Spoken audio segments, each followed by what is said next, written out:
हत्या करण्यात आलेली आहे। त्यामुळे असा जो आरोपी आहे त्या आरोपीला खऱ्या अर्थाने मी यापूर्वी देखील म्हणालेलो आहे, जिवंत राहण्याचा अधिकार नाही, त्याला फासावर लटकवलं पाहिजे आणि तशाच प्रकारची मागणी कोर्टाकडे आपले पोलीस करणार आहेत। त्याप्रमाणे SITची नेमणूक झालेली आहे। त्याचबरोबर डे टू डे स्वतः SP आणि DG साहेब ही केस मॉनिटर करतायत।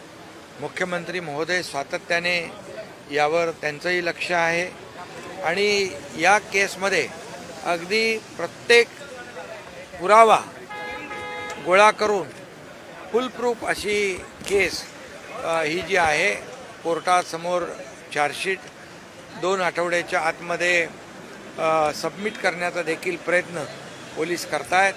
कुठल्याही परिस्थितीमध्ये त्याला फाशीची शिक्षा सजा व्हावी अशा प्रकारचं पूर्णपणे चार्जशीट तयार करून कोर्टाला सादर केली जाईल।